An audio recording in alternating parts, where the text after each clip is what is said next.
wrong with this country? What is wrong with these people? And then realize that, hang on, it's like, it is not Nigeria that get problem. It is these people. And because these people are the problem, their action and inactions have created wider problems. So if you are blindly supporting them because others are supporting them, the moment you begin to understand what they're actually doing to you, there will be change of mind. And for our generation, that's a very good thing. A very, very good thing for anybody to see. If I have a sister who is a Gen Z, by the way, that is so invested, articulate enough to also express our own sort of like understanding of the situation, making it easier for our own peers to also sit back and be like, that's true. Bye-bye. It's going to be like you just hit a jackpot. For the future, it gives some people like us hope that maybe all is not lost after all, because you're now in the country where when people are discussing very, very important issue that affects people, there's always this distraction they bring. And then people just get distracted for some time.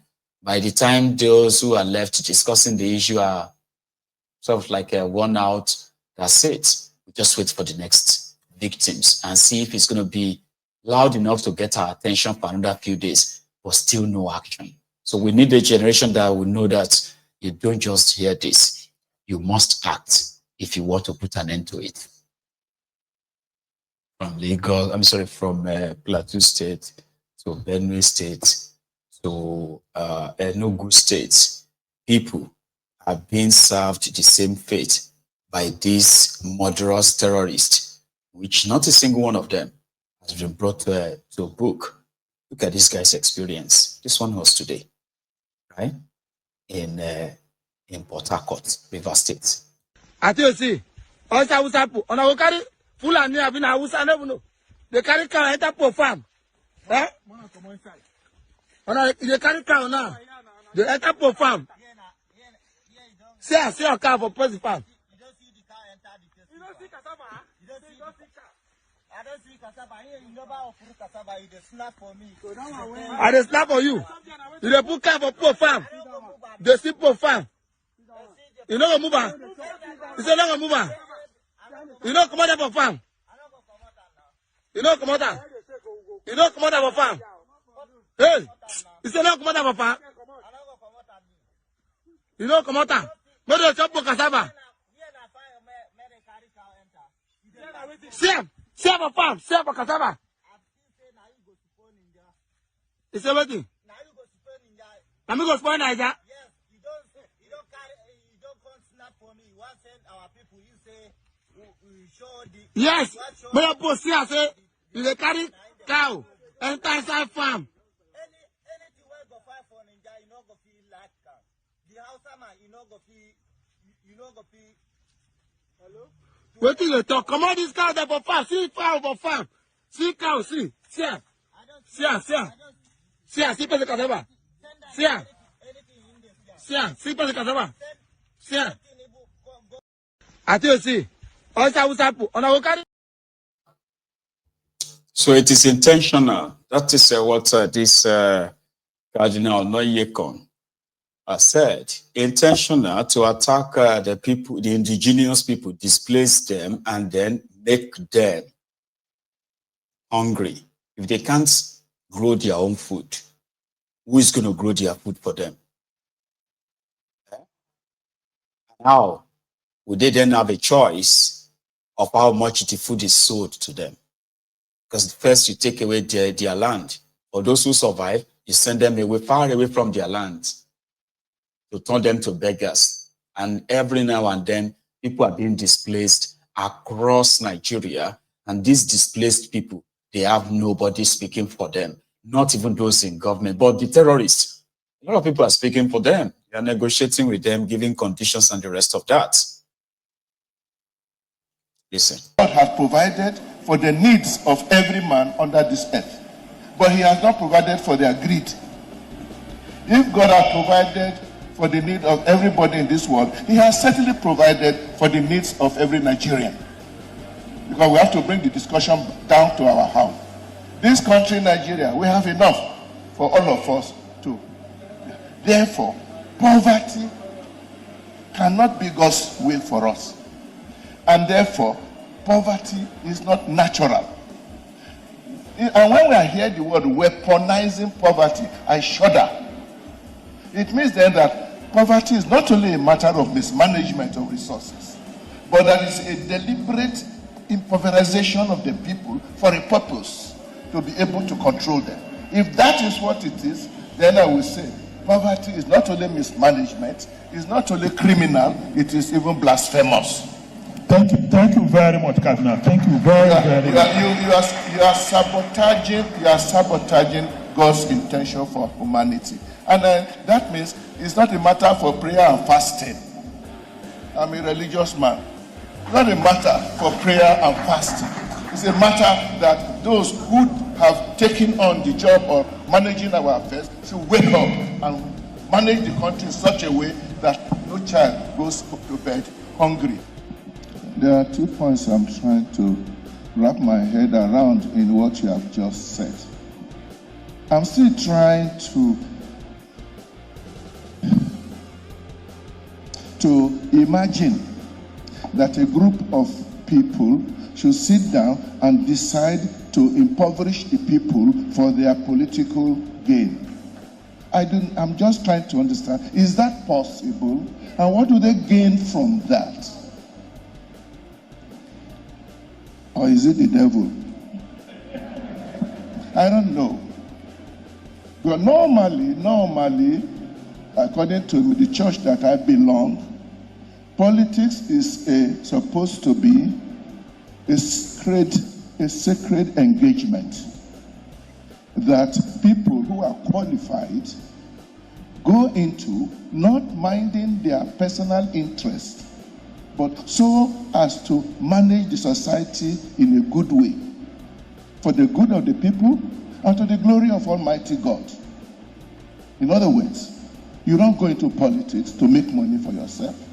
You don't go into politics to impoverish people, weaponize poverty.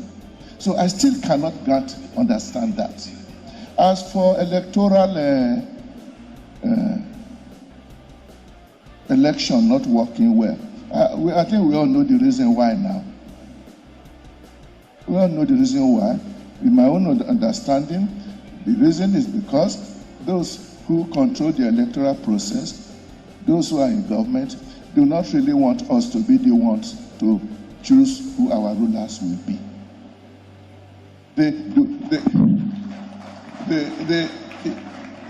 The whole question of we want free and fair election, that the people who aspire to office should sit down quietly in their homes on election day and wait for the results to come to know whether the people want them or not. If that is not what our political culture is, then we are not even thinking of democracy. We are not even thinking of democracy. Professor Amuta said, when you impoverish people so much, they have now arrived at the situation where they don't even believe, they don't think it is worth their while leaving the comfort of their homes to go and vote. So they stay at home after collecting stomach infrastructure. But is that how to build a great nation in the year 2025? Democracy is not a magic, which is why you have so many types of it, including the illiberal democracy, which is purely dictatorship, or one-party democracy, which is purely dictatorship. They all call themselves democracy. For me, I really stop. I don't worry too much whether you call it democracy or not. What I ask is there good governance? Are people having justice done to them? Can the poor child not die on the back of her mother? That's what it's all about. If whatever you do, things are getting better for Nigeria. Things are getting better For Asiwaju is on the throne, things are getting better, things are getting better, things are getting better. Mr. President, things are getting better. Hey, I said, things are getting better. For Nigeria is on the way, progressive government, things are getting better. Asiwaju, congratulations. We are a poor nation. The bank coal will follow. They say firewood not fall. They say we need to plant more trees. And they are not giving us money.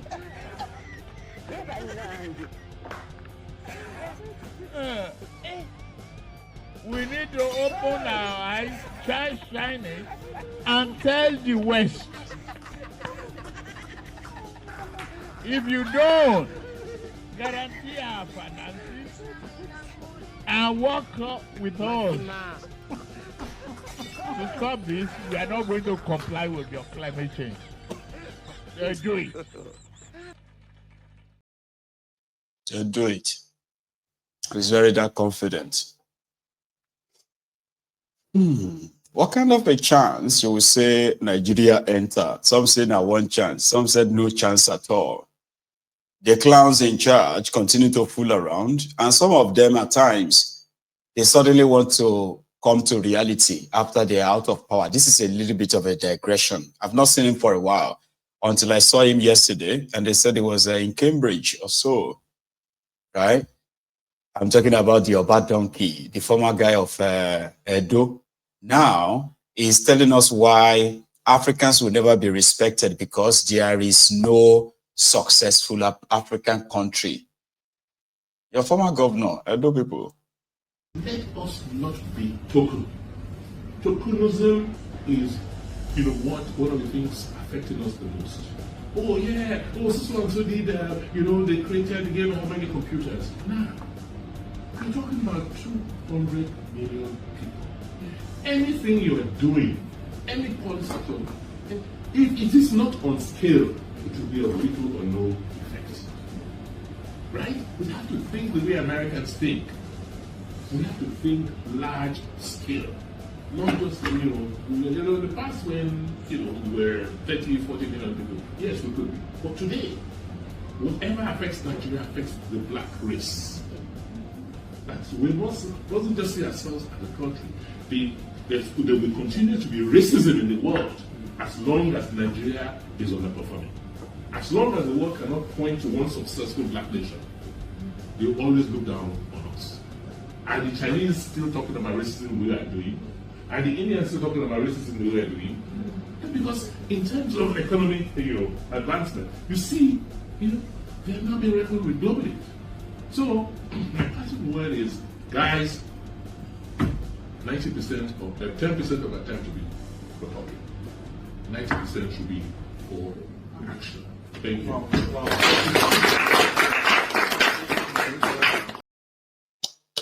Motivational speaker. It's got the idea. You see, we all as meanwhile, is it even true that if anything happens to Nigeria, it affects the rest of Africa? Or is part of the delulu that you, the older generation, managed to force into our head? Or is this from the old glory that Nigeria used to live, when you used to go about and do peacekeeping mission? Come on. Because I don't understand this thing, though. Let us be honest. What is that pain that, Nigeria is to the rest of, be honest, though, don't know they use this, we are the biggest. You are biggest, but you are useless. Sorry, no, what do you call it? I shouldn't say sorry, pun intended. South Africa doesn't have your population, but they have an economy that dwarfs yours. You have a population that is so poor that the cheapest Netflix subscription in the world is for Nigeria, and yet out of 200 million people, now only 1 million people, less than 1 million people are paying for Netflix subscription in Nigeria. Out of 200 million people in Nigeria, it's reported that more than 91% of Nigerians have never either owned 500,000 naira cash as their own, and majority of them as well. And we are talking about percentages, so sizable number of them, right, do not have a balance of 500,000 naira in their bank. Now, in all of this, so typical Nigerians will argue with you that must I have 500,000 naira in the account before I can, before you will say I'm not poor. No. You're already poor, even if you have a 500 million naira in account. The reason is because the poverty is around you. That is why they said Nigeria is the poverty headquarter of the world, because Nigerians are living in multi-dimensional poverty. So some of you, poverty is when you don't have money to eat. You don't have money to buy fine clothes. You are not living in a nice house. No, it's beyond that. Majority of Nigerian states, they don't even have reliable, public, drinkable water to start with. Majority of Nigerian states do not have any dependable working sewage system, centralized or not. There are so many things that you are living about. So majority of Nigerians have no access to reliable, dependable electricity to even power your industry. This whole thing, they are symptoms of poverty. Even if you manage to go and buy you a better past my neighbor, you are still poor. That's how they rate poverty. It's not just because you don't have money to buy bread, or you don't have money to buy your dinner tonight. That's part of it. But multi-dimensional poverty is where you have that you do not have access to, quality medical care.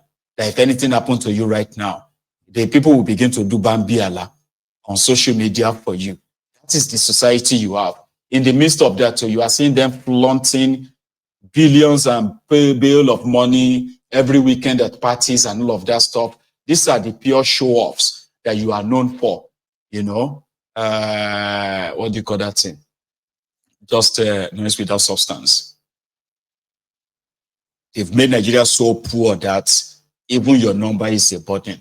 So when a typical Nigerian says, if anything, politicians says that all the time, but there is nothing to really back that. That Nigeria, they've mismanaged Nigeria so bad, has made Nigeria one of the most traveled or jackpot people in the world, even though we know reach China, India, Pakistan, and all these Asian countries though, but still, they come to the continent of Africa, you see, it has gotten so bad that we are now experiencing xenophobia. Being a Nigerian in some of these African countries, right? You begin to have to deal with the stigmatization as if to say you are the problem of their country. These are the reality today. Meaning, generally, like Nigerians are not really respected. So to say that, if anything happens to Nigeria, it's going to affect Africa. But people are already doing ordinary refugee everywhere. People, they go through desert to run away from Nigeria. You're going to talk about people, Nigerians will be refugees if Nigerians start a war. People are already refugees. Do you even know that in Chad, just Chad, there are over 300,000 Nigerians who are poor Chad, 300,000 Nigerians who are living there in Chad as refugees today in 2025. Niger Republic that if nobody wanted to go and bomb in 2023, there were over 400,000 Nigerians who were trapped there, IDP camp in Niger Republic. There was a time that Zulum of Borno celebrated the return of over 200,000 refugees from Niger Republic. These were Nigerians. So Nigerians are already refugees everywhere, but politicians are making you think standing up to them will lead to chaos. And if chaos happens, it's going to affect the rest of Africa. We are already a burden for the rest of Africa. Look at America. When you look at the countries that surrounds America, the South Americans and even far other continent from America, yeah, you will see these countries, they are the ones they call the caravan, right? They move en masse into America, which caused their own immigration conversation and political, what have you, right? But Nigeria was